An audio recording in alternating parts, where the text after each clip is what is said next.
being here. And we're all here because we have something in common. We want to learn about what's going on.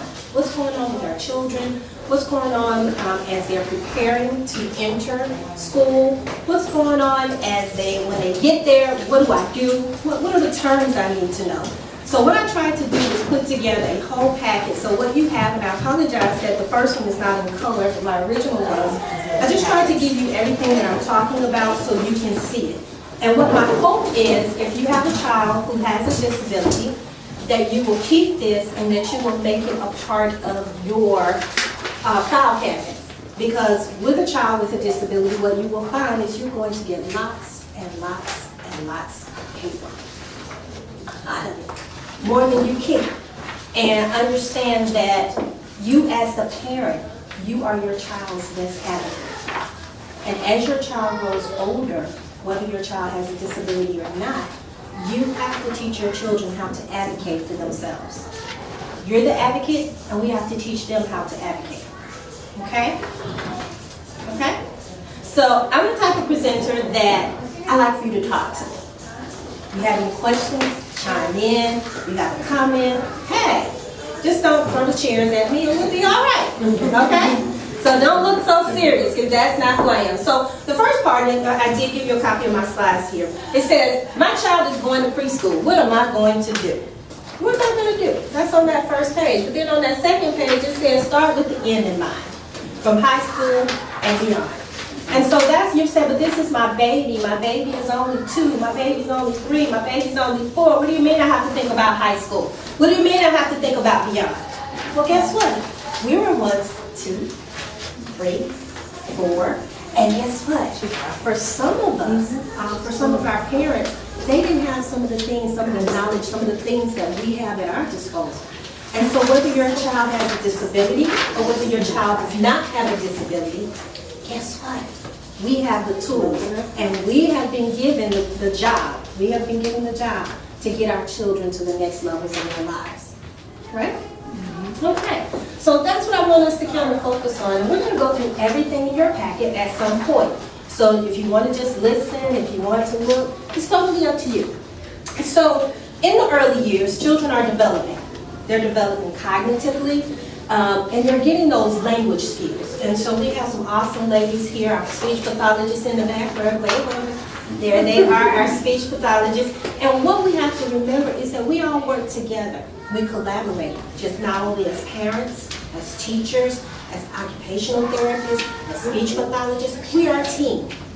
No one is here to say that we can do more than the other, but we're saying we are here to help you with the whole child. And that's what it's about. Helping the whole child become the best child to be the best productive young man and young woman that he can become later in life. And you're saying, but my babies grow up. They do grow up, so we have to make sure. And they're also gaining an enthusiasm for learning. As they're gaining this enthusiasm for learning, they're becoming secure within themselves. They have to build their self-confidence. And that's one of the things that we have a tendency to break before it ever gets started. And so we have to be aware that we are responsible for helping them to gain that self-confidence that they need. Sometimes we become a little bit overbearing and we think, oh, it's going to hurt, or oh, they can't do it, or no, this is my... No. They have to grow.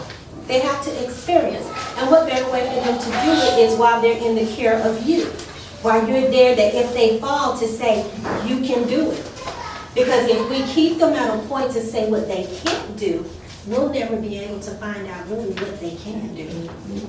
I used to often say, when we talk about a child with disabilities, I would say, I want to know not only about their disability, but more importantly, I want to learn about their ability. Because sometimes for some children in their ability, what we find is they can grow.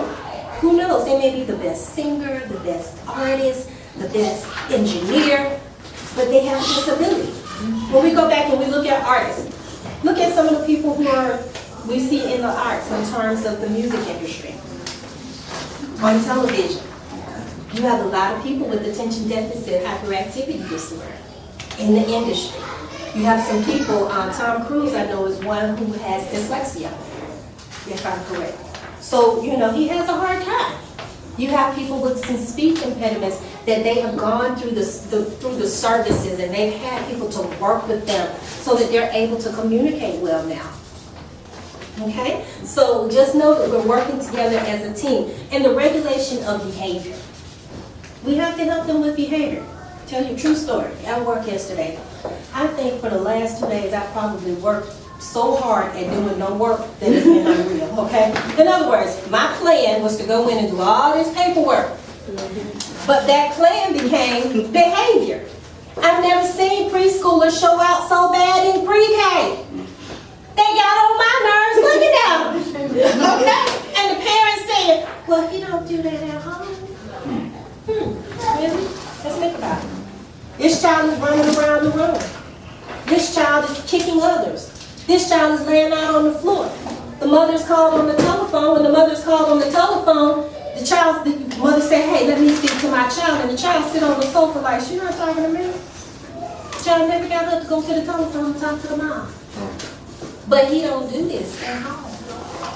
So helping to regulate behavior, believe it or not, it starts when they're young. Everything is not cute. Our babies, everything is not cute. Don't hate the messenger, okay? Just tell them, I'm there with them, okay? Don't hate the messenger. But let me tell you, according to the Georgia Department of Ed, and you're going to actually find some of this in your packet, and you'll also see it on the forums that I'm giving you, because I'm giving you my actual slides.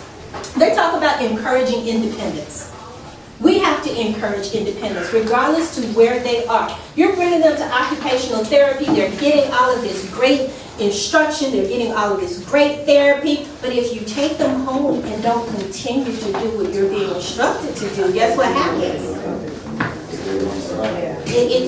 They'll never be able to transfer. They'll never be able to continue with it. So we have to encourage the independence that you're getting through therapy.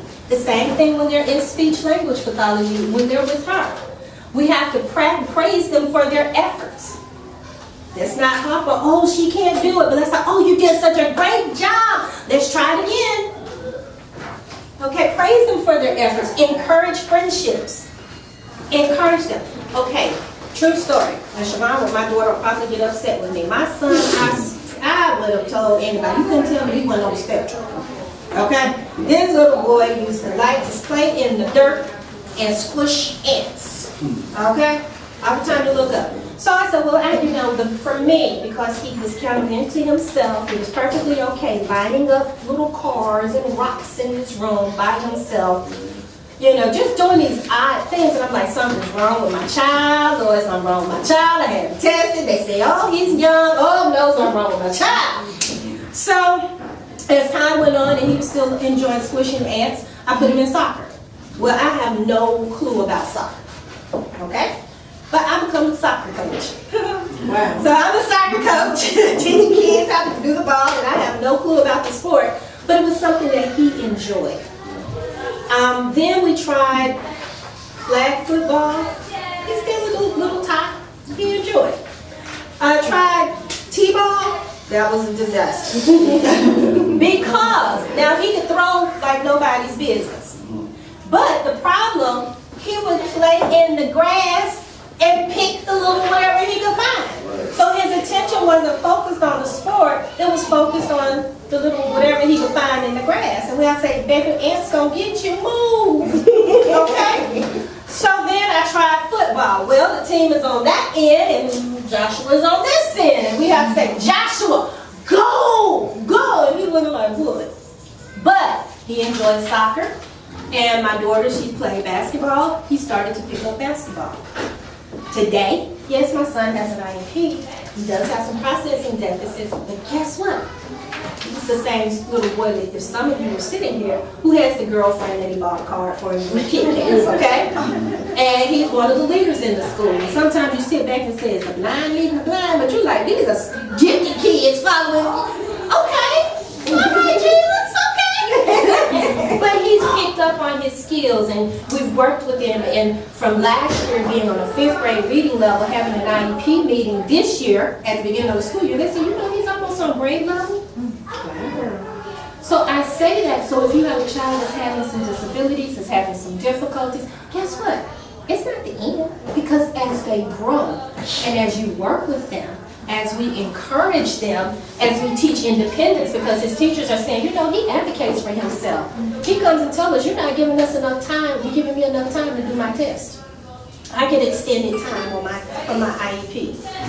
You're supposed to read the test questions to me. You see where I'm talking about the self-advocacy? And it's not too young to teach them if they don't know. Can you explain it a different way? If you have a child with attention deficit hyperactivity disorder, can you go upstairs and get their shoes, get the red pair of shoes, the white socks, and the blue pair of crayons and bring them downstairs? Well, guess what? By the time they got upstairs, they don't remember a thing. It's gone. Okay? Invest in some sticky notes.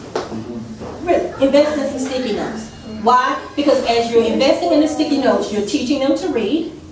You're giving them something that when they go up, if they forget, they'll bring it back. Just invest in a dry erase board. For the longest time, my son had a dry erase board that said, wake up. You might say, okay, he's up. Why didn't you put wake up? It's a step. Right. Go to restroom. Wash hands. Wash face. Brush teeth. Make up bed. I mean, it was just real simple, but after a while that routine was there, and no longer, with the repetition, we don't use the dry erase board.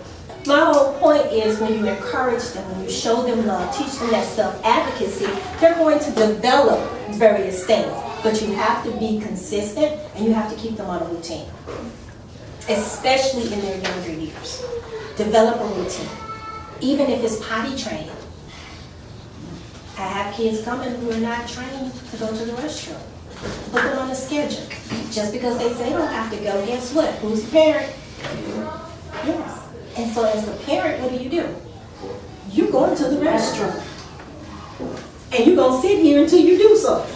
And once it's done, what happens? Yay! You did it! Woohoo! Do some cartwheels. Whatever it takes. Make them laugh. Because we want to develop. We want them to learn what it is they need to do. Okay? And also we have to speak in positive ways. Not just in front of them, but in front of others. Because guess what? They hear what we say, even when we think they're not listening. Okay? The next thing I want to share with you is don't ignore misbehavior. Now there is some misbehavior you can't ignore because they're doing it for attention. But there are some things we should not ignore as parents. Okay, I'm 49, so I'm old school. You do what you have to do. I didn't say kill them. Okay? But we cannot allow poor conduct. Because when you get to the schoolhouse and a child is misbehaving and have poor conduct, then you're saying, oh, he doesn't do it at home, and you know he's doing something at home. We can't do the same things in school that you're doing at home, but if you train them now, when it's time to get to school, we won't have that problem, right? Okay. And then we need to resist doing for them when they can do for themselves. Here's the thing. And I'm going to refer, because you're here and we're at an occupational therapy location here, but if you're told, hey, let them do, well, you know what, it's easier for me to do. You're taking away their power. You're not empowering them. So all the work and all the money you're investing to get them to a particular level, guess what? What's the purpose? Because you're not giving them, you're not empowering. You're not giving them what they need. You're saying, well, I'm bringing them to therapy. No. It extends beyond just this building. Well, she said to say and not what's an R sound? Give me a crazy R sound. Articulate.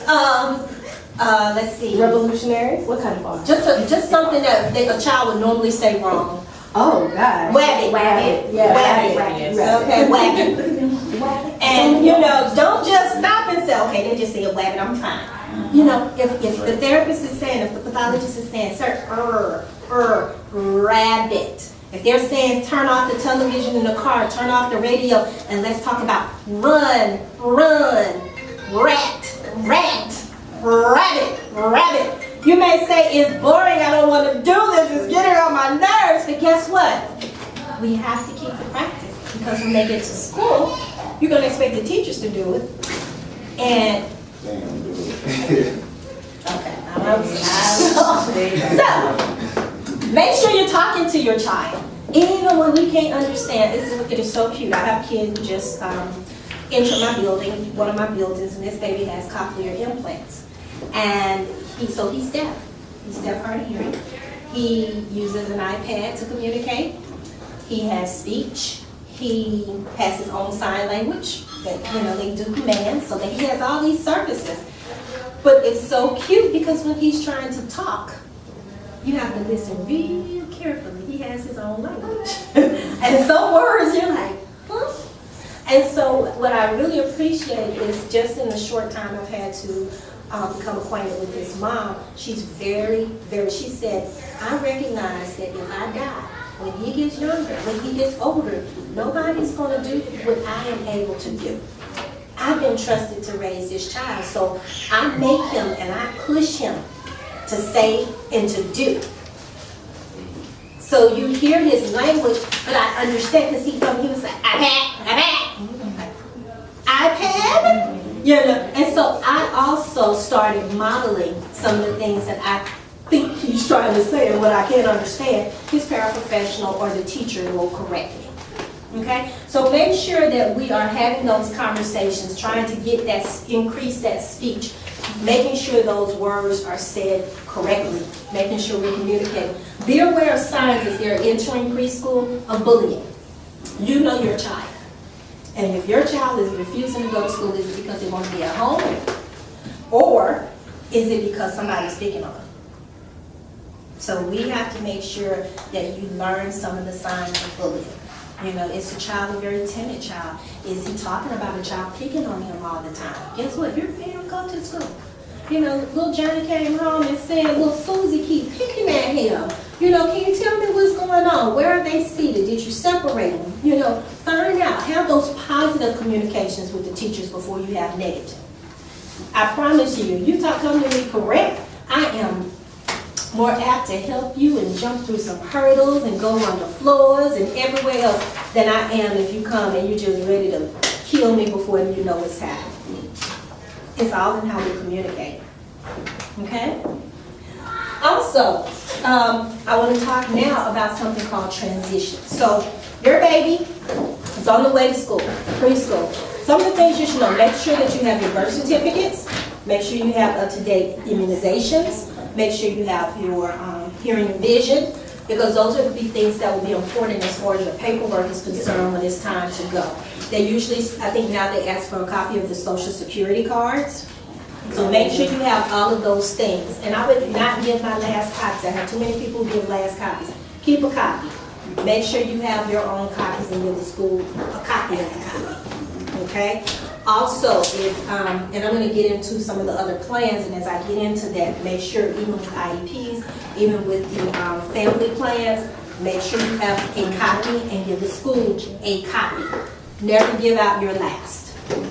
Okay? Remember I started off when I talked about adding to your file cabinet?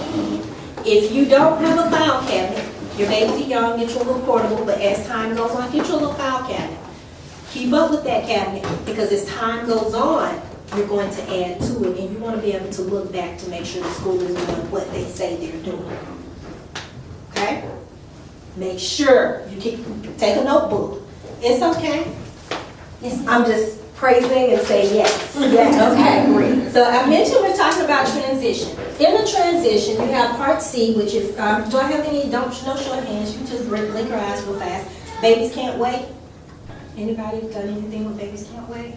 Okay, babies can't wait. All right, so with the babies can't wait, you have what's called an individualized family service plan. And this is usually for children under 3 years old. You have a child who's born with some disabilities, and they need some extra therapy as they're moving into that process. Once you turn 3 years old, in DeKalb County, we have an area we call Coralwood, which is more on the north end. We have Bob Mathis on the south end. And these are where we send our students to be tested. We call it diagnostic testing. If a child goes through the diagnostic testing process between the ages 3 and 4, and I'm going to tell you why that 3 and 4 is important for me. Because when you take them through diagnosis between 3 and 4, if the child needs, speech services, it's a lot easier to get. They will go to the, I believe, the daycares. They will go to, you can bring your child into the school to get services. You can meet at the library. So you can be getting those speech services early. Beginning at the preschool age, when you start looking at the 3 and 4-year-old programs, they can start coming to school, I think it's for 4 to 6 hours a day. I'm not sure if they're still doing it, but back in the day, back in 1988, I remember we used to have preschool routes, and they would have car seats on the school bus, and they pick your child up from the home or the daycare or whatever that location is, strap them in, take them to school, and they spend those hours in the school. Okay? So that's when you're talking about 3 to 4. Now, what's important to me is don't wait till your baby get 5 years old and decide, I think the child needs some help. Because what happens, now they have to go through what's called an RTI process, a response to intervention. That's a lengthy process. It takes time. You're going to be frustrated as a parent because you'll say, hey, my child needs help. My child is going to speech. My child is getting OT. Well, guess what? If you had started at the 3 and 4, you wouldn't have to deal with the RTI process, and you wouldn't have to deal with the length of time and frustration, because once they come into the school building at 5, regardless of that disability, I'm putting them in a regular kindergarten until I can get them tested. And that's most of the parents in here actually right now are. Okay, I think there's only so one what's prayer. going to happen, and that's unfortunate, because I had a child last year, the cutest little boy, he has autism. And having autism, doesn't talk. He runs around. He elopes. He's a runner. But he's so cute. But he's extremely bright. This kid's never been to school before, but he can take a blue crayon. He will pick up a sheet of paper and write blue on a sheet of paper. But he'll take a yellow and he'll just write the word yellow. We had him in regular kindergarten, and what I did, I actually assigned someone to him because I knew, okay, they're going to have some challenges. Every school don't have that flexibility. But in my school, I was allowed to put someone with him until he was tested. This baby, he was doing regular kindergarten curriculum, and they were using patterns. He was at home, and they have magnets and things all over. He went home, and he was trying to make patterns at home. Even though he wasn't able to verbally communicate, he was transferring those things, trying to do it at home. We also kept magnets in the classroom because if he wanted to do something, never been to school, again, this is a child with autism, he would put the words up on the board what he wants to do. If the class was too loud, he would go up and be quiet. You know, and everybody's like, really? He's on the board! But he was doing things, just some amazing things, and those were students with autism, they do some amazing things. And so he was communicating with the class without communicating. And so I ended up getting him tested, and after he was tested, I had to send him somewhere else. Well, he started battling with us, but he stopped. So as a parent, if you have a child who's doing something and stop the progress, you need to address it. Go to the school, find out. I don't care if you say you have to get an advocate. You do what you have to do to find out what it is, what's going on that's stopping your child from progressing. Okay? You all hear me when I say that, because you are the parent. You don't want all of this progression and all of a sudden it stops and you're being told, oh, he's new. Okay? So back to when you said you were able to, in the building that he was in, get him somebody to be with once he was tested. I know you did say that was more of a flexible environment. How would, let's say, one of our parents, if they know their child is about to go through that process, can they request it? They may not be guaranteed it, we know, but can they ask? What can they say? It becomes tricky because every lead teacher is different. Every building is different. Every building principal is different, and every teacher is different. In this particular case, I think part of my personality allows my teachers to be flexible in the special education and general education sector. And just me being who I am, I see a need. I was like, you know what? I need your help. How long it's going to take? I don't know, but I need your help. And the principal worked with me. Instead of us allowing a child to go to school full day, we did more of a half day instead of full day, because kindergarten and pre-K are not required. Okay, so we had to set up for half day. I pulled one of my paraprofessionals out of my ID class because we have two, and the teacher had control, and this particular para really worked with the gen ed teacher in helping us to keep this little boy. So it's really difficult. I would have to know what school you're dealing with. Okay. I So it would- would be at least going to the lead, like a person like I you would. to ask. I mean, I would, is there any way you all, we have some deficits, can you all help us out? If you haven't written a letter to state that you want testing, I would do it yesterday. Go ahead, write your letter, ask for testing. My child, I have concerns with speech, with academics. They're in the process of receiving outside therapy. I would like testing for my child. And who would the letter go to? It would go, you can ask for it to go to the person who's over, in our building, it's the student support specialist, I believe. But ask who's over the RTI process and give them a letter stating what you want. By law, they need to report to you and talk to you within 10 days. Okay, does that usually happen? No. By law, you need to talk law terms. According to the law, it's been 8 days, I haven't heard anything, I need to talk to you all about my child so we can start collecting data for special education testing. Okay? Remember, it's the valid parent that gets what they want. I keep going in and out, but you said RTI. The response to intervention? Oh, and that would be like when a teacher starts, Well, here's the thing, if a teacher takes documentation and the parent does not request, it's going to take a lot longer. If the parent requests, you're going to move the wall, you're going to move the wheel. Okay? Because number one, the teacher's going to take so many weeks of data, then they're going to take it to their person, whoever's in the building, and they'll look at the data, and they'll talk about moving them from this tier to that tier. When you as the parent ask, you're automatically saying, no, I want testing. Yes, sir. I was told that that process is mandated now by, I guess, the school board. What So, process is? Because they told us it's like 20 weeks, they have to do their reporting, and then they send it in basically for each child. And even though we mentioned it to them, they Ask them if you basically need an advocate. said, Ask them if you need to bring in your advocate or your lawyer. I'm sorry, unfortunately, I'm being taped on this, but, but do you want us to pause? that's fine. But because what I want you to understand, as the parent, you are the parent. Okay? And you have requested testing. And if you are requesting something, you want them to show you in the rule book where it states you have to wait 20 weeks. So we were talking about IDEA Part C, which is the baby can't wait component. IDEA, which is the Individualized Education Act, Part B is where the special education part picks up. Okay? And you're going to see that in your handout. And that's a lot of what your baby will be crossing into because she's not under that Part C because she is in school. But we're talking about now that we have an IEP, this is what that Part B comes in. Okay? Any questions with that? I know I spent a lot of time here, but any questions with that part? We're talking about the IEP process. Are we okay to move there a little bit? Okay.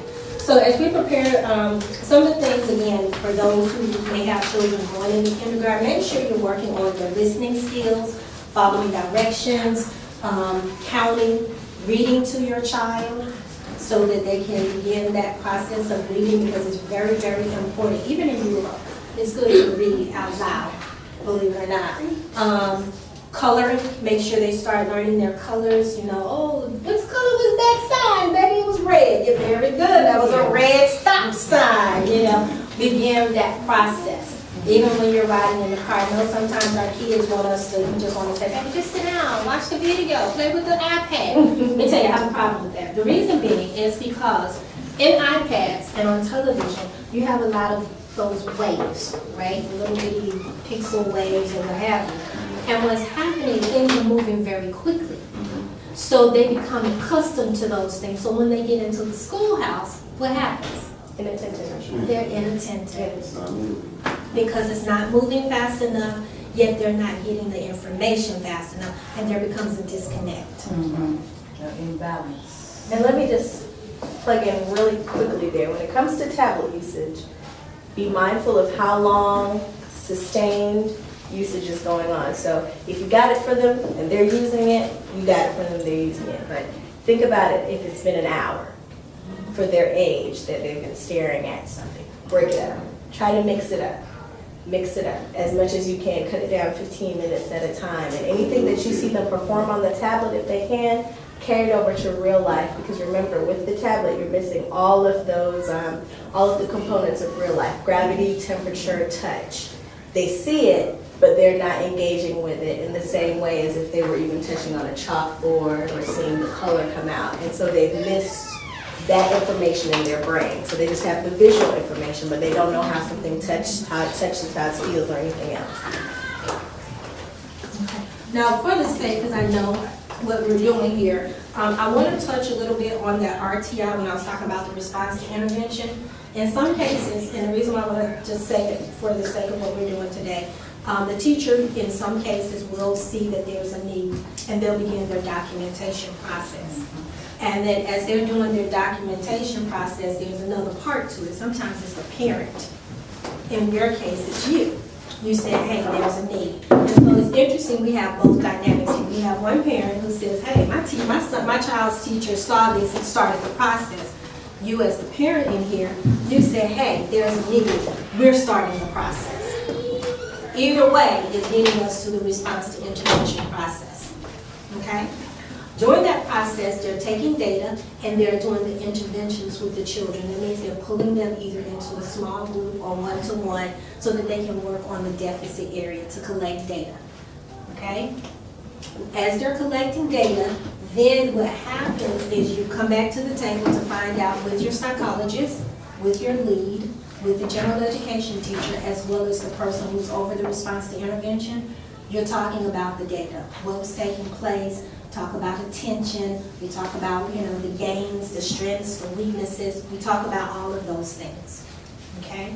And at that point, when you say this child continues to require additional support, that parental consent for evaluation, some people call it a PCE, that's when it is issued. From the PCE, when it's issued for a child with an initial evaluation, is 60 days. School days, right, or calendar days? 60 days, 60 calendar days, unless there's a break. So say, for example, you sign a PCE right before Christmas, you have to give us those 2 weeks off. Okay?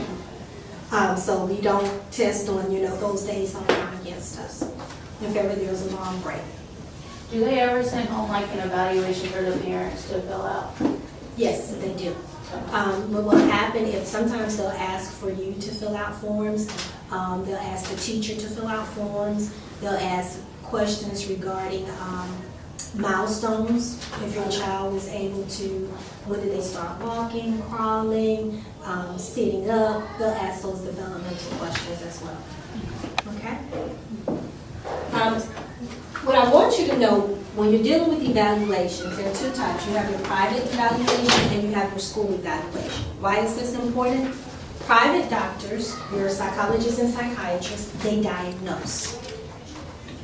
The school system does not diagnose. Okay? So when we're looking at a child and we say child, say for example, you go to the doctor and the doctor tells us the child has ADHD. If that child has attention deficit hyperactivity disorder, they give us that paperwork, everything that we need, depending on how the child's ADHD is impacting him or her, then we can take that information with our data and we would probably say, okay, we can qualify for this child under other health impairment. Okay? We can give paperwork for you to complete, and when we're doing, giving you the paperwork to complete, we can say based on your responses, the likelihood of this child having ADHD is significant. Notice the difference. We say the likelihood, but that's not what's going to get you to the other health impairment if you're looking for an IEP. Do Do you have to update it? I'm sorry.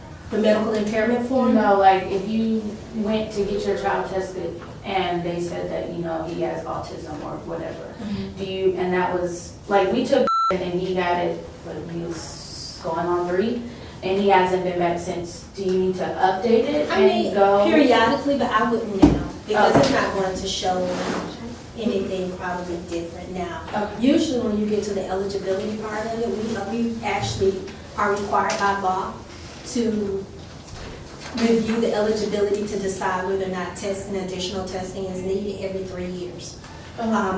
Gwinnett, I think, is still 3 years, Atlanta's 3 years. Henry used to be every year, but I think they've moved to 3. DeKalb is every 2. We have 3 years, but in DeKalb, we look at it every 2 years to make sure our eligibilities don't expire. So it just varies. So from what I understand when it comes to those outside ones like autism and ADHD, the updated testing that you do in the schools is not for do they continue to exhibit that if they already came in with that diagnosis? It's Right, just, do they that's just continue to exhibit additional weakness? information. Yeah. Right, but they'll still, like, when their parents have you to fill out paperwork, or when they have you, they're just gonna look at it and say, you know, from what we received from the parent, you know, they've showed that the child demonstrates, you know, the likelihood, that the child exhibit these characteristics, be it the hyperactivity, depression, and all of that stuff. But that's not what they're using, because if you come in with an outside diagnosis of the ADHD, then we are behind it. And we had a question right there. Right, ADHD, that's never hereditary, correct? No? Or is that case by case? What did you say? It's It's, yeah, and we can't say it's hereditary or not. If you mean, I can't say that it is, and I won't say that it's not. Yeah, the research on it is inconclusive. It's not. Okay, and as far as, I guess, corrective behavior with those that have been properly diagnosed with ADHD in the schools, they're stepping away from, I guess, medical solutions and going with a more therapeutic approach, like, I guess, with how you guys are dealing with this, talk to the kids directly, rather than just shoving a pill down their mouth or some type of course solution to kind of bring their behavior down? This would be in addition. So if you, let's say the child has a diagnosis of ADHD, for example, and they're getting medical intervention as well, usually with those, there's a two-pronged approach. It's medication and behavioral. We are the other prong. But the medication, whether or not the physician has recommended that, is just something that even in the schools we accept, we document, and in the schools if they need medication, the school kind of handles that if they need to take it at the school, but outside of that, they don't recommend medication themselves. No, They don't we give you do not. any. Because if we recommend it, we can't recommend it, we gotta help you get it. But, so we can't tell you that, but what I will say, if you have a child who's taking medication, the doctors that I'm familiar with, they do ask you to have an outside counselor with that. They do, and I think that we're saying the same thing, right? You would have an outside counselor with that. And that's simply because medications, to me, you're dealing with imbalances and balances within the body, and you can't play with it. If the doctor puts you on it and tells you your child needs to take this medication every day at a certain time, you best be trying to do it. Because if you don't, you could be causing other problems within the nervous system. But nothing unless it's the intellectual aspect of it. It could if you're not doing it properly, in my opinion. If you're not giving that medication the way it is supposed to be given, you're impacting a whole lot. You're impacting behavior, you're impacting the child's ability to perform in the academic. That's why I feel like a lot of kids have splinter skills. I really believe a lot of people have splinter skills because the parent is giving them the medicine on Monday and they may not get it again until Thursday. So on Tuesday and Wednesday, they couldn't focus long enough to receive the information that the teacher was presenting. Does that make sense what I'm saying? You're giving this child medicine on Monday, it's soaking up everything. But on Tuesday and Wednesday, it's gone. Because over the weekend, tapering it off. Unless the doctor has told you to do so when it comes to those medications, follow the guidelines that they give you. And if there's issues, talk to your physician. But also keep your special ed personnel in the loop to let them know that they're getting this, not because they'll ever manage it for you. They won't. However, I know there's some kids that have to take their medication in school at a certain time. That's when that goes into play, and you take care of that, and the school helps you with that. But outside of that, we can't recommend, because that's a medical recommendation, and we're not medical professionals in that aspect. Right. And then we are not supposed to provide you with any advice further than saying, follow what your doctor says. Right. The last little slide that I have for me was to talk about our 504 plans. In your package, you're going to see something where there's a list of different 504 plans and your IEP side by side. Children who are covered by an IEP, all of them, that 504 is kind of infiltrated in that. But just because you have a 504, you will not receive the same services as a child who is protected under an IEP. Okay? And I talk about him. But, so that 504,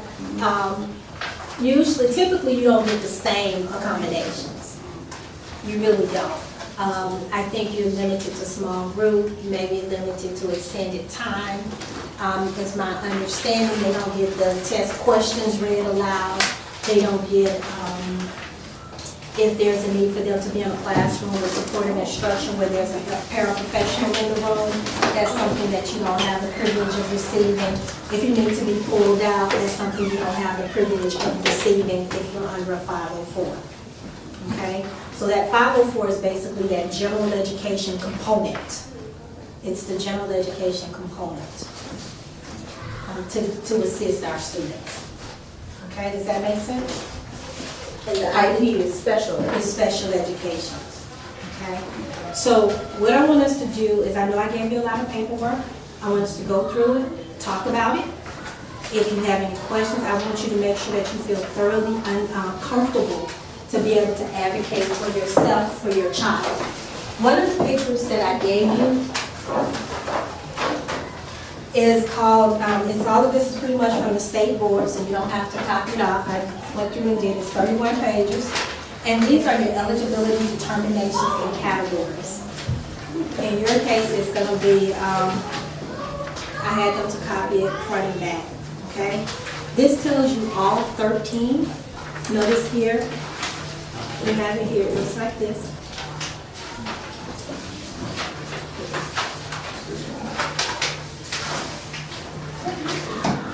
No, it's over here, it's over here. On this particular form, these are the ages, these are the categories that we actually serve. You have the autism spectrum. Autism does not look the same in any two children. Okay, autism, especially my high functioning babies. Whoo! You gotta love. Because they are so smart, and you're trying to figure out, oh my gosh. And then you have your lower functioning, those children who we find that are in a severe, profound level. So autism is very different. Believe it or not, the lights in the classroom make a difference for certain children. I'll never forget back in the 80s being in a session, and they had flags. This was at Corwood Center. They had flags along the window and the air conditioning. Every time it would turn on, I'm going, really? Because it caught my attention. That stimulus, exactly.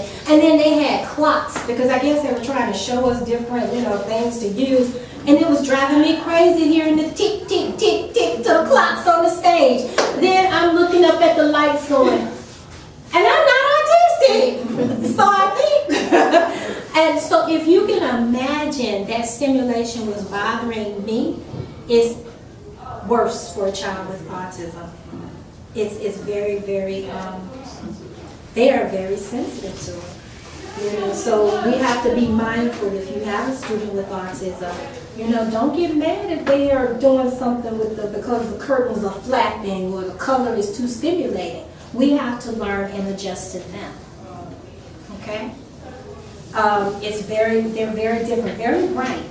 You may find a child with autism can read and you've never taught them anything. They're different. Very bright. Remember the little boy I told you about who was in kindergarten? And I actually provided some assistance for him. They gave him some assistive technology over the summer. They gave him a computer trying to figure out what works best for him. And what they found was too simple. So in first grade, they're giving him a different device that's supposed to be a little bit more difficult because they realize there's more in him to get out. Okay? Deaf blind is a category. Deaf hard of hearing. There's a difference in being deaf and hard of hearing. You know, they can hear some sounds. Emotional and behavior disorders. We also have, we also deal with some kids who have some severe emotional and behavior disorders. Okay? These are the kids that there's something that's going on that's causing them to behave in a way that is not within the norm of what they should be. Just for me to just kind of paraphrase that. These kids are the ones that might set fire, but some of them are so intelligent. And you're trying to figure out, why is this child tearing up mute? But when you sit down long enough, you find out they're very intelligent, but there's something else that's going on. Intellectual disabilities, you have the mild, moderate, severe, profound, your orthopedic impairment, your other health impairment, significant developmental delay, which was one that I talked about. Okay, yeah, I was gonna just get some clarity on that again. Okay. So the letter that we wanna write, we're just gonna basically. Just say you want them tested, you want your daughter tested Okay. for special education. Because we can't diagnose and say, but I'm just sharing with you that at such a young age, our blanket category is usually significant developmental delay. But once they do their testing, you know, they'll be able to give you more information. But I would be very, very surprised that they would give her a significant developmental delay or a mild intellectual disability at this age. I would be surprised. Okay. You also have your specific learning disabilities, speech language impairment, traumatic brain injury, and visual impairment.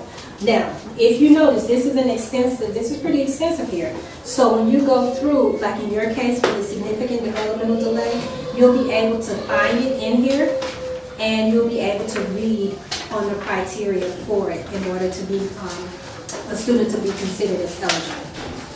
They can have more than one. Exactly, they can. Okay, so you were stating that you think your baby may have some ADHD going on, but who's to say it's not just a part of his autism? Yeah, that's true. You know, speech language is usually paired a lot with our kids. Usually paired a lot with our kids. So because of the receptive expressive, because of the articulation, because of the fluency. The Just social different things. language. The social, yeah. You'll see that with most of the children with the diagnosis of autism, because it is a social language. Okay, so you may find that component in there, okay? So I want you to be able to read through it. If ever you get to a meeting and you're unsure about what they're telling you that child's eligibility is, go through here and look for it. Look at what they say, some of the, you know, what they're looking for in the report. Okay? Any questions about this one? No? Okay. So I also gave you a page here that says making sure your preschoolers start on a path towards high school graduation. And this is just, I've already covered all of this, but this is just for you to have in your hands so that you can take a look at it and begin working on these skills. Even if they're older than preschool. Yes, Start where they are. Definitely. I talked about the IEPs and 504s. This page here. On this particular page is a side-by-side, and it gives you the descriptions of the IEP and the 504 plan. If you notice where it says the basic description, a blueprint or plan for a child's special education experience at school is the IEP, the 504, a blueprint or plan for how a child will have access to learning at school. Do you see where I am on that particular page? I'm on the one that says understood at the top. This one, it actually is just showing you the difference between that 504 and that 50, the IEP. Okay?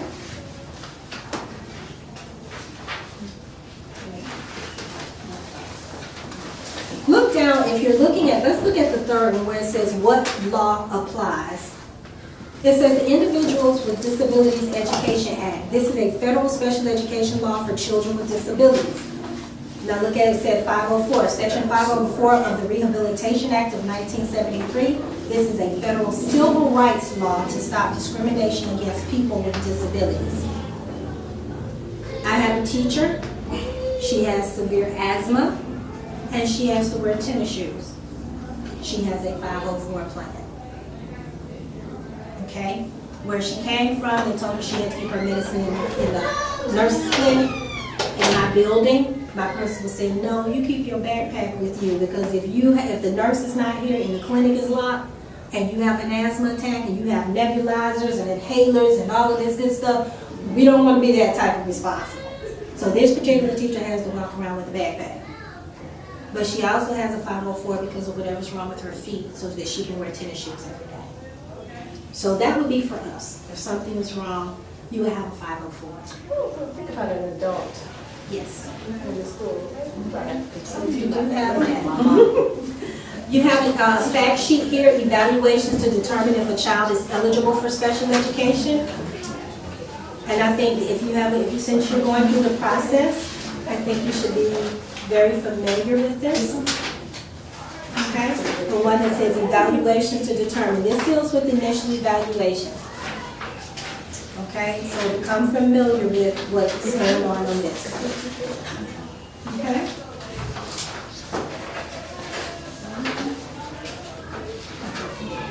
All right. Then that wonderful, I'm going to save this one for last because I know Michelle is working on something for us. What about preparing your child with disabilities for kindergarten? Some of our babies are already in kindergarten, but this is still a good page here to actually look at. You know, this is the preparation, what to do. What should we look for? Okay?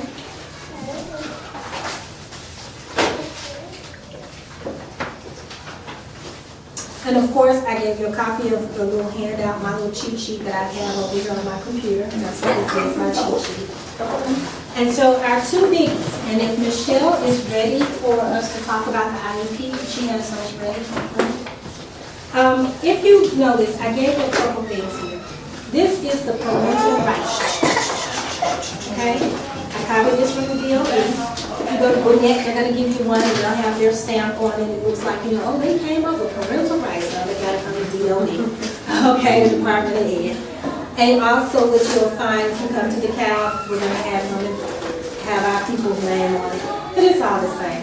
And so what you have here, the very first page is just the parent's guide to understanding what this actually the first 2 pages of yours. This is a summary. These 2 pages here, those first 2, that front and back, is a summary of this 31-page document. You two read this. Read this. Become familiar with your rights and what you're requesting. I don't, but I can give you my number. Okay? Become familiar with this 31-page document. Why? It explains testing. It explains due process. It explains the law in detail. Okay? And the first 2 pages I gave you, anybody else one is 404 822 1443. 822-1443. My name is Twana. That's it. Okay, you're welcome. But please, please, read your rights, even now. 404-822-1443.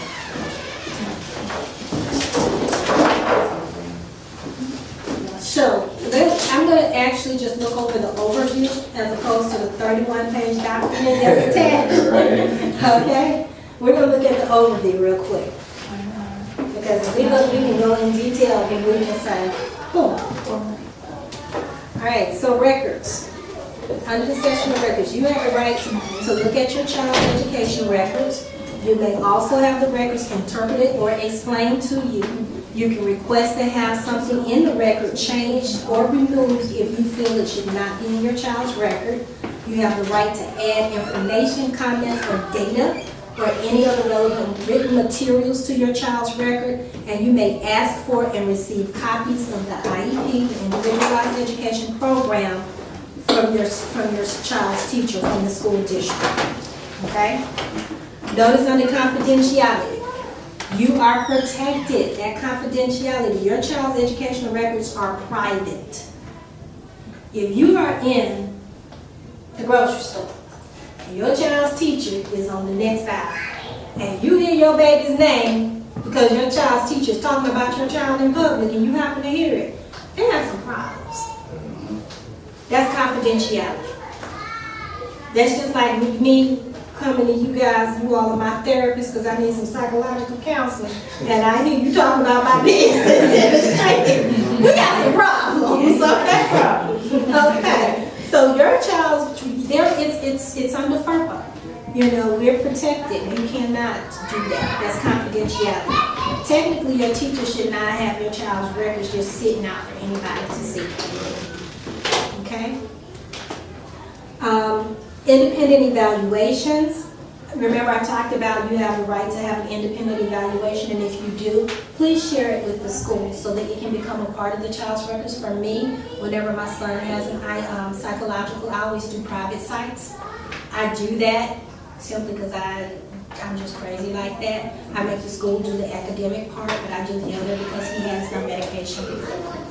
And medication does not work well for my child. Okay? I can tell you about him being on Vyvanse. When he was on Vyvanse, he was little, happy-go-lucky child. All of a sudden, he started crying and going up on the furniture, telling me about stuff that happened to him in public school 2 years prior. You know, that wasn't good for him. We tried medication, other medications, and we didn't notice a difference where it would affect his personality.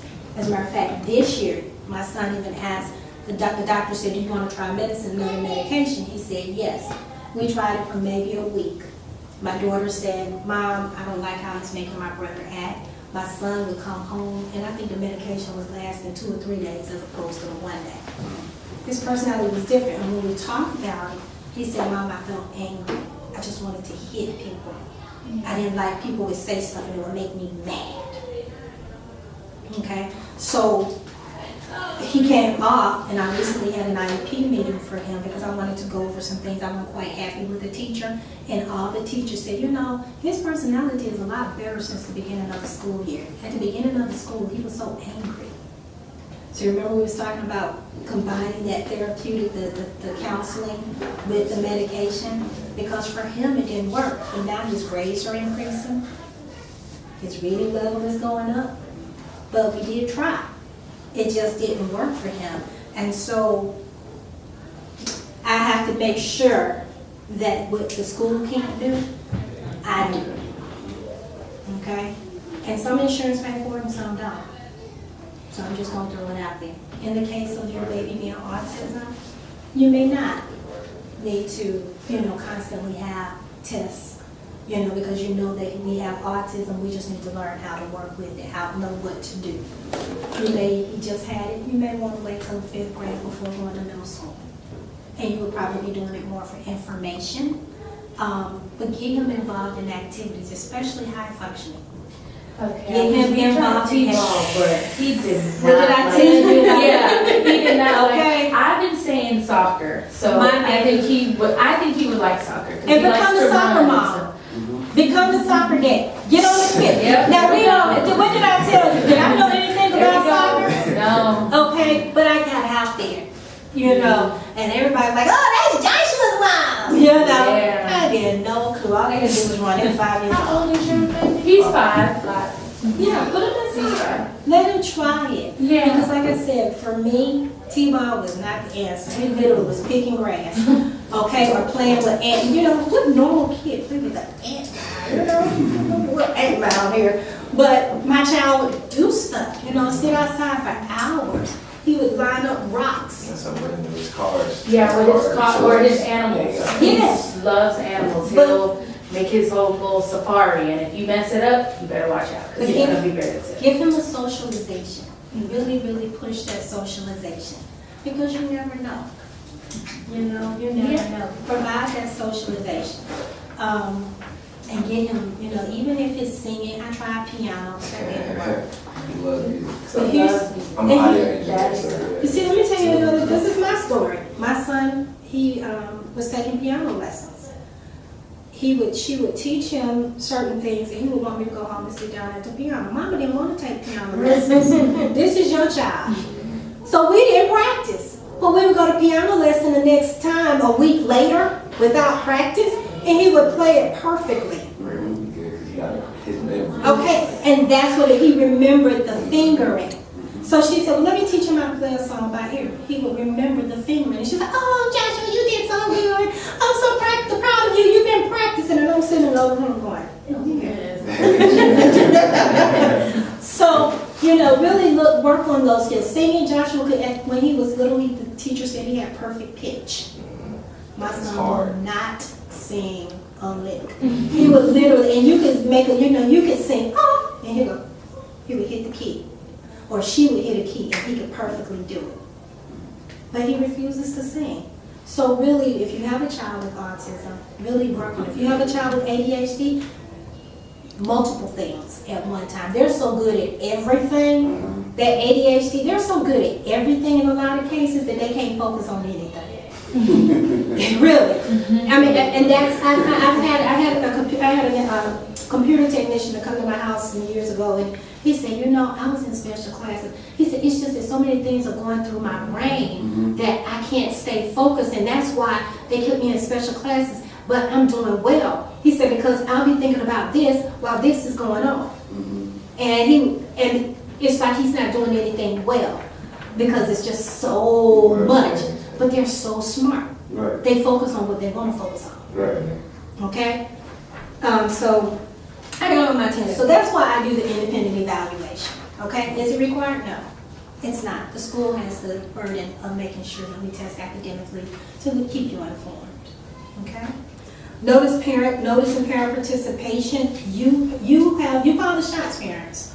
If an IEP meeting, they're supposed to give you 10-day prior notice, but you can give permission for a meeting to take place sooner than you can waive that 10-day notice. Okay? Don't feel like if you need a meeting next week, tell the teacher, I need a meeting next week. How long does What's that the shortest process? time? Like, I put it this way, I called a parent on Thursday and she was in my office on Friday because I told her, we can't do this every day. Right. And what we were doing was kicking. And I can't have my male teacher, who's very young, being kicked in certain places. Okay? Oh, yeah. So I had the parent to come in and we had a conversation. And so I developed what's called a behavior intervention plan. And we're getting ready to do what we call a functional behavior analysis to find out what's causing this behavior. What can we do to help him? So I had an incident with my son. I was like, hold up. I turned the car around, went right on into high school and said, hold up. My baby got a problem. Who we need to have a meeting with and what day and time? Right. So it was before 10 days. We had it the following week at 7:30 in the morning. So as parents, you can control that 10-day. Meetings, you might say, well, you know what? I know I have a 10-day notice, but I can't do it until 20 days from now. Have a meeting 20 days from now. Okay? That's just what you're saying.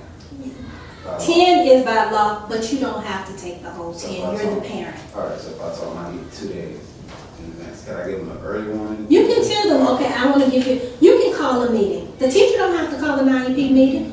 You, as the parent, can say, you know what, we need to discuss my child's IEP. I need for us to have a meeting. But something scheduled, not just showing up to school and trying to address it. Well, I do that. I mean, you shouldn't. But I'm different, okay? Hopefully you will edit that out. I'm different. And it's because of my personality.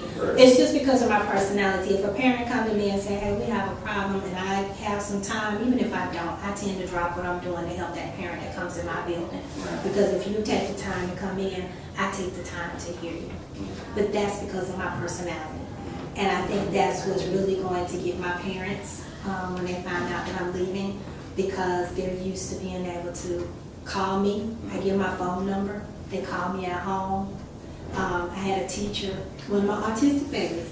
The parents said, I don't need him to come to school to be educated. I can do that at home. He needs socialization. Okay? That's a day. So, what happened with this child,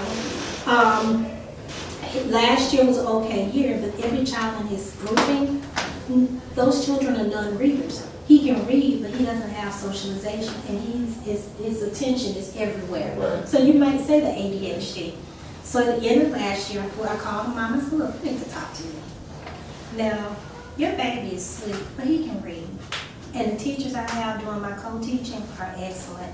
Will you please consider allowing me to put him in gen ed with my co-teachers as opposed to being a resource with a bunch of kids who can't read.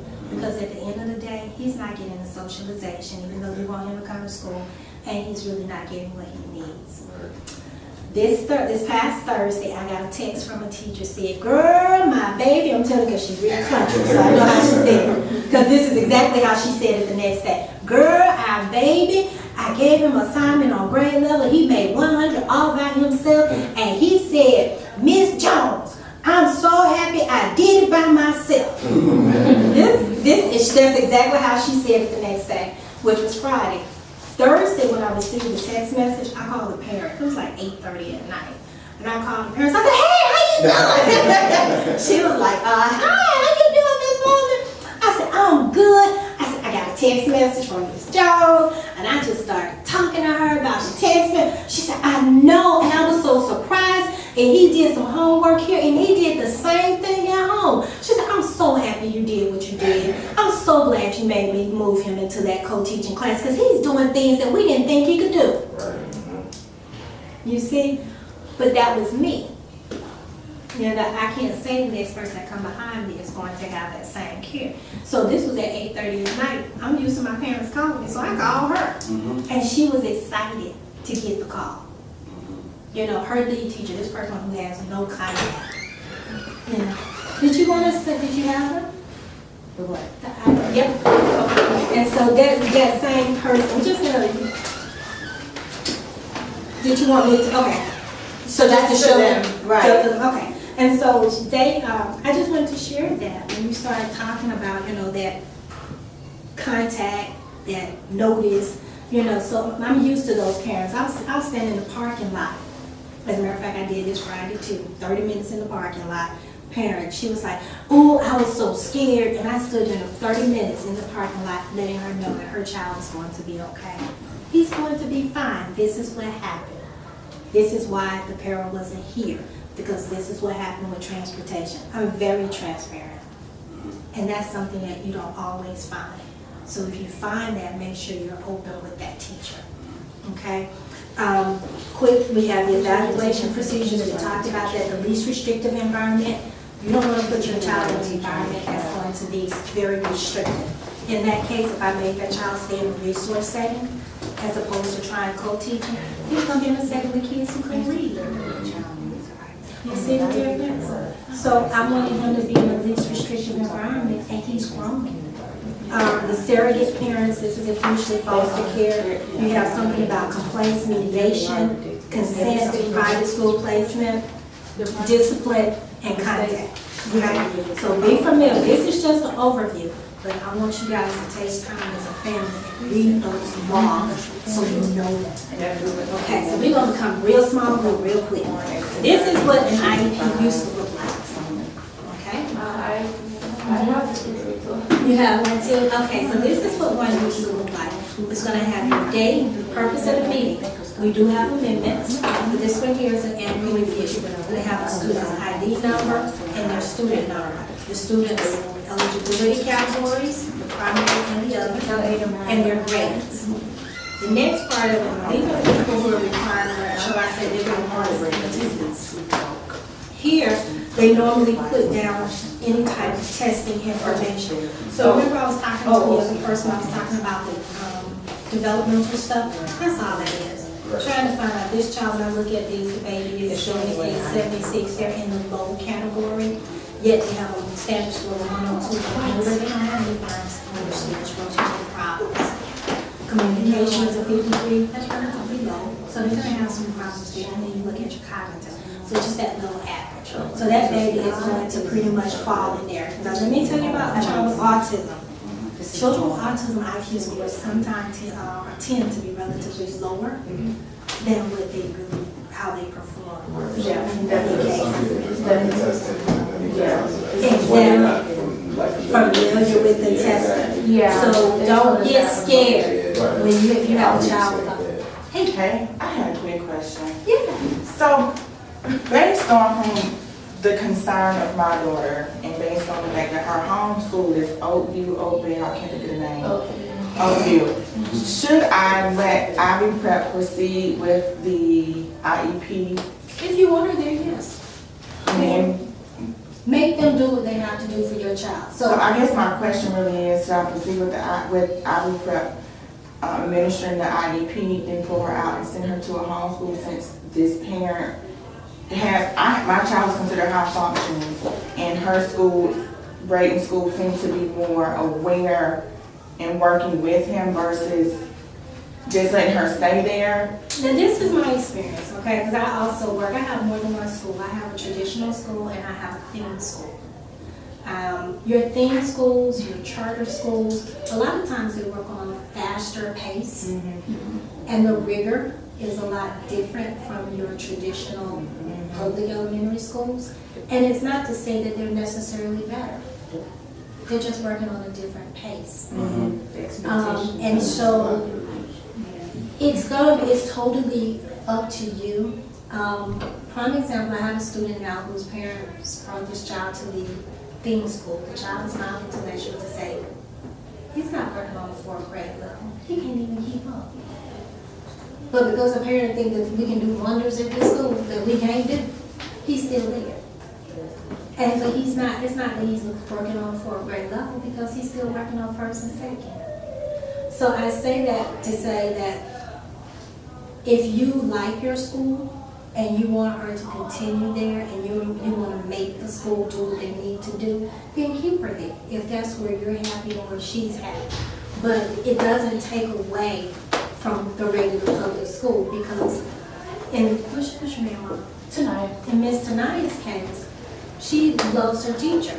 The teacher is excellent. At first she was a little, she was like, no. But now she's open, she calls, she uses Class Dojo. I don't know if she uses the Class Dojo and she lets us messages know and let us kind of know what's going on and what she's doing with him in class. And, you know, she's reached out to the speech therapists and stuff and got him like some sensory like toys that he can use during class. So she is trying, and as she even said, she's never worked with a kid that had autism, any kind of autism. And that's So it's learning for her too. because she wants to learn. You gotta remember, she wants to. But then your baby may go right over to Oakville, get a different teacher, and you won't get the same result. So that's why I say it's totally up to you and what you want for your daughter. So if you want them to continue their process and you want her to stay there, then make them do what they have to do for her. Mrs. Warner, I remember when I was in DeKalb, depending on what the child needed, not every charter or theme school could accommodate. So that's also, is that still the They same? still should receive, because even at my theme school, I have OT to come in for students to be, but not so much the OT and the speech, but how much services they needed within the classroom, how much support they needed. again, it's different, because at my theme school, I Yeah. receive students, so now I have a resource class in my theme So school. it's changed. I have paraprofessional, I wasn't, up until last year, you did not receive transportation, So there wouldn't be a self-contained class in the theme school? not traditionally, but now Okay. we have to, because we're getting more students in my theme school Okay. that requires. So it's changed, okay. So they So, have but in your setting being charter, Right. you may not necessarily get a resource center. They So may- And resource techniques defined is what is? Resource is when we take students out of the general education classroom and place them in a smaller setting. The drawback to resource, in my opinion, is that at the elementary school, being that your charter school probably have very few students. No, they don't have a flag. They do? They do. Okay, so then that may be different. So what they do is they pull them out of the gen ed, and that resource teacher may be responsible for 5 grade levels at one time. When we met, she said she's responsible for kindergarten first. So So I'm just So kind it of. just depends, because my resource teacher, my resource teacher has 3rd, 4th, and 5th. And she has a kindergartner. And at certain points during the day, at the beginning of the day, she has kindergarten, 3rd, and 5th. Then when her kindergartner leaves, she still has 4th and 5th. Then the kindergartner may come in, maybe after about 10, 15 minutes, it's time for the third, the fourth, and the fifth grader to come in. So you're doing with multiple lessons, multiple grades, one teacher. So It's kind of iffy, so I just wanted to just get an idea of what I should probably do. see But if you then can when you were speaking, I was going through the emails and conversation that we were having with the school. And so the special ed teacher, she's kindergarten at first. They have a paraprofessional, and even sometimes the principal come in and assist with certain needs that certain students aren't getting. So I just want to make sure, I know because when I went to orientation, I was like, okay, I feel comfortable. But now when I was listening to the 60 days and 12 weeks, I just want to. I mean, go in, observe for yourself. Go in, observe for yourself, and see where your comfort level is as mommy. And you really have to assess and say, is my child getting everything that she can receive from this school? Yeah. And if the answer is no, then you may want to consider going back into the public school. And even there, I still say, go in and see and push for what you want to make sure that your baby, because at the end of the day, I don't have to be who I am. At the end of the day, God is holding you responsible for that baby. Right. I just want to make He sure. gave her to you because he felt that you would be able to do it. And sometimes as parents, being a parent who has a child with an IEP, you're trying to figure out why me, what happened, okay? Nobody else in my family is like this. You know, why am I going through this? But understand that what you're going through is not for you. It's for somebody else. But it also builds character. It builds it builds who you are as a mom, as a dad, as a parent. Don't ask for patience, because God knows having a child with a disability gonna give you some patience. Okay? Okay? That's what, hey, I'm in the game 29 years. And I have to worry about, is my son gonna graduate from high school? Is he gonna graduate? His baby can stand at not the free throw, the half court line and shoot a basketball all day long. But because I live in Henry County, where the coach, for whatever reason, I don't know what his issue, because my son don't always remember the plays the way he feels it, he won't even put him on the team. But I can put him in a game and play. I pay AAU, considerable amount of money for AAU. And this baby can shoot anywhere, low point 6 in a game, 29 points a game. But you tell me that that's AAU, it's not team ball. And you won't even give him the opportunity because he don't remember the play, because he has a processing deficit. Do I want to take this to the Office of Civil Rights? But that's, I'm just saying, so I don't know why. But what I do know, and I don't know why your case or your case or your case, but your babies are precious. They're special. God gave them to you because you can handle it. And the fact that you're here shows that you are great parents doing what you need to do for your children. And